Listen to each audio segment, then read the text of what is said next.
안녕하세요. 작년에 파혼한 30대 여자입니다. 아무에게도 못했던 이야기를 오늘은 여기에 털어놓고 싶어서 이렇게 글을 적습니다. 저는 그때 중소기업 회계팀에서 근무하고 있었습니다. 연봉은 4천 정도로 적지 않고 회사의 복지도 좋아서 만족하고 다니고 있었어요. 그러다 거래처 직원인 약혼남을 만나게 되었습니다. 저보다 7살 많았던 그는 나중에 말하길 저한테 첫눈에 반했었다고 하더라고요. 남자의 적극적인 구애에 못 이겨 연애를 하게 되었습니다. 연애를 하는 동안 남자는 저에게 정말로 지극정성이었습니다. 야근으로 제가 퇴근이 늦어질 때는 제 자취방에 먼저 가서 청소도 싹 해놓고 음식도 해놓는 그런 사람이었어요. 남자는 이미 결혼 정년기가 지났을 때라서 하루빨리 결혼하고 싶다고 하더라고요. 아이도 셋 정도 낳고 싶다고요. 그런 이유로 연애한 지 6개월이 지났을 무렵 본격적으로 결혼 이야기가 오가기 시작했어요. 남자의 부모님은 두 분 다 남자가 고등학생일 때 돌아가셨어요. 그래서 위로 있는 누나 셋이 남자를 엄청 챙겼다고 하더라고요. 그 이야기를 들었을 때는 사실 힘들었겠다라는 생각뿐이었어요.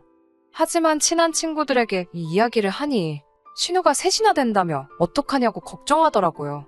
저도 여기저기서 고부 갈등, 신우와의 갈등을 많이 듣고 읽었기 때문에 불안한 생각이 들긴 했어요. 막연히 인터넷 세상의 이야기라고 생각했건 것들이 저에게도 그런 일이 일어날 거라고 생각해 본 적은 한 번도 없었거든요. 그런데 그게 저한테 실제로 일어나게 되었네요. 나중에 들은 바로는 한 번도 여자에 관심을 보이지 않던 막내가 갑자기 결혼을 하겠다고 해서 가족들이 엄청 놀랐었다고 해요. 하지만 제 기억에서 그 사람들이 보인 관심은 좋은 것과는 거리가 멀었습니다. 처음 인사를 드리러 간 날이었어요. 자매들이 모여 앉아서 TV를 보고 있더라고요. 제가 안녕하세요 라고 인사를 했지만 아무도 들은 척 해주지 않았어요. 다 같이 모여 앉아서 TV를 보며 깔깔대고 있을 뿐이었고요. 저를 없는 사람 취급하는 기분이었어요. 게다가 둘째 누나가 감자탕을 끓였다며 앞앞에 한 그릇씩 퍼주더라고요. 그런데 제 거에는 정말 국물 한 국자하고 뭉개진 감자 한 덩이가 있을 뿐이었어요. 제가 좀 더 주세요라고 말하자 야 저기 있잖아 가서 네가 퍼먹으라고 하는 거예요. 순간 야라는 호칭에 제 귀를 의심했지만 다른 사람들이 아무 반응도 없길래 저는 한마디도 못했습니다. 아무튼 좀 더 국을 풀려고 냄비에 갔는데 냄비엔 찌꺼기밖에 없더라고요. 음식이 코로 들어가는지 입으로 들어가는지도 모르겠는 식사를 마치고 남자 가족들과 앉아서 TV를 보고 있는데 이번엔 셋째 누나가 맥주 한 잔 먹고 싶다 그러는 거예요. 그러더니 저한테 너도 마실 거냐고 묻더라고요. 저는 그래도 저한테도 말을 걸었다고 그게 반가워서 네 저도 마시겠다고 했죠. 그랬더니 저에게 카드를 주면서 그러면 네가 가서 사와 이러더라고요. 제가 남자에게 같이 가자고 하니까 그 누나 셋이 저를 쳐다보면서 그 맥주 몇 캔이 얼마나 무겁다고 둘이 가냐고 툴툴거리더라고요. 그렇지만 남자가 금방 갔다 온다며 저를 따라 나섰죠. 저는 문 밖에서 남자에게 지금 이게 무슨 상황이냐고 너무 짜증난다고 화를 냈어요. 저는 인사시킨다며 나를 데려와 놓고 이게 뭐 하는 거냐고요. 이렇게 나를 무시하는 니네 집과는 결혼할 수 없다고도 했어요. 택시 타고 떠나려고 하자 남자가 자기 가족들이 뭘 몰라서 그런다고 자기한테 조금만 시간을 주면 다 고쳐놓겠다고 붙들고 늘어지더라고요. 구구절절 사정하며 매달리는 남자를 보니 마음이 좀 흔들렸어요. 결국 다시 돌아가서 불편하고 어색한 시간을 보내고 집으로 돌아왔습니다. 남자가 늦게나마 저를 가족들에게 정식으로 소개하려고 하는데 그나마도 큰 누나란 사람이 말을 딱딱 끊더라고요. 결국 제대로 대화다운 대화도 나눠보지 못하고 집에 돌아왔네요. 그 일이 있은 뒤 얼마 지나지 않아 저는 임신을 했습니다. 남자는 결혼할 이유가 생겼다는 것에 더욱 기뻐하는 눈치였어요. 게다가 제가 다른 사람에게 말하지 말라고 하기도 전에 남자는 벌써 이 사실을 누나들에게 다 말했더라고요. 그리고 저희 부모님께도 전화해서 배불러 오기 전에 식을 올려야 한다며 결혼식을 밀어붙이더라고요. 그리고 저도 사실 막상 아이가 생기니까 결혼을 해야겠다는 생각이 확고해지긴 했어요. 저도 아이를 너무 좋아해서 유치원 선생님 되는 게 꿈이었을 정도였으니까요. 그리고 며칠 뒤 남자의 둘째 누나에게 전화가 왔습니다. 야, 오늘 출근 안 했지? 하며 나와 밥이나 먹자 그러더라고요.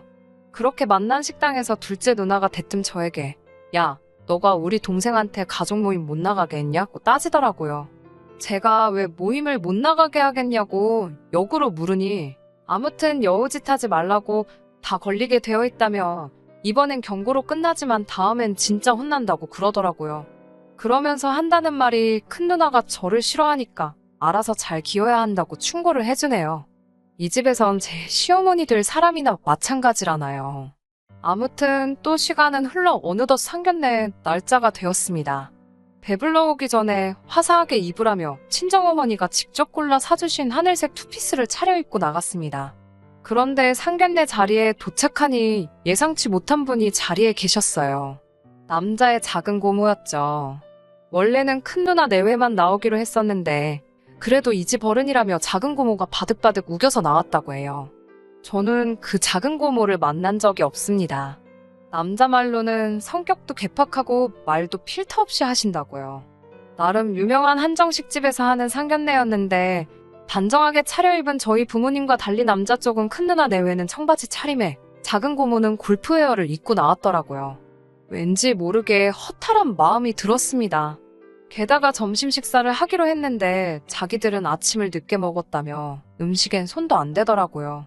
덕분에 저희 부모님도 식사도 제대로 못 하셨어요. 전 속으로 이건 아닌데라는 생각만 계속 하고 있었죠. 게다가 작은 고모라는 사람이 한다는 말이 어른이 먼저 이렇게 나오기 전에 싹싹하게 와서 인사도 하고 해야 된다면서 저더러 어려서 그런가 철이 없다고 하시더라고요. 그러자 친정 아버지가 아직 많이 부족하니까 잘 가르쳐 주시라고 하셨어요. 그러더니 큰 누나라는 사람도 말을 보태더라고요. 원래 수더분한 올케를 보고 싶었는데 너무 여우에다가 당돌하다며 집안 분위기 흐릴까 걱정이라고 잘 가르쳐서 보내달라고요. 결정적으로 혼수 이야기가 나오면서 사단이 나고 말았습니다. 저희는 둘 다 일단 허례허식 없는 결혼식을 하는데 동의한 상황이었어요. 그건 남자의 누나도 동의한 일이었고요. 집도 결혼식도 반반씩 하자는 거였죠. 그런데 그 이야기를 들은 작은 고모가 저희 부모님한테 당신들도 생각이 있으면 딸 시집 보내는데 필요한 도리는 해야 되는 거 아니냐고 대뜸 삿대질을 하더라고요. 저희 부모님한테 막말을 쏟아내는 남자 쪽 가족들을 보고 있으니 너무 머리도 아프고 속도 안 좋았는데 결정적으로 작은 고모라는 사람이 저희 부모님을 모욕하는 모습을 보고 나니 순간 쓰러질 것 같았어요. 그리고 곧 이어 다리 사이에서 뜨뜻한 느낌이 느껴졌어요. 테이블 아래로 내려다보니 피가 흐르고 있더라고요. 나중에 들으니 놀란 저희 부모님이 119를 부르고 아버지가 저를 1층까지 업고 내려가셨다고 해요. 병원에 도착해서 소변줄 꽂고 검사하고 했지만 결국 그날 새벽에 유산했습니다. 담당 의사 선생님 말씀으론 산모가 스트레스를 많이 받은 것 같다고 하셨대요. 병원 6인실에 누워 하염없이 울고 있는데 남자랑 그 고모라는 사람이 찾아왔더군요. 큰 누나 내외도 왔고요. 그 점자는 저희 아버지는 남자를 보자마자 멱살을 잡아 끌고 병실 밖으로 나갔습니다. 그 와중에 고모라는 사람은 저한테 보기에도 비리비리해서 불안하더니 결국 이렇게 됐다고 그래요.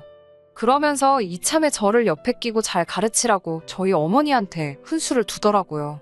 순간 그 순한 저희 어머니가 그 고모 머리채를 잡아챘습니다.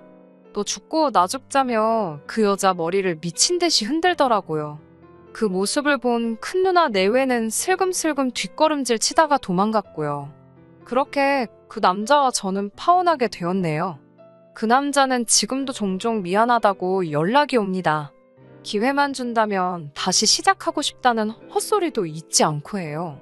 그리고 저는 이 이야기를 원래 제 친구에게만 털어놓았었는데 어떻게 그 남자 회사까지 소문이 흘러들어갔나 보더라고요. 결국 사람들의 따가운 시선을 못 이겨 남자는 회사를 관뒀고 여전히 구직 중이라고 합니다. 그 사건 이후로 3개월 동안 저는 잘 먹고 몸 추스리고 부모님과 모처럼 좋은 시간을 보낼 수 있었습니다.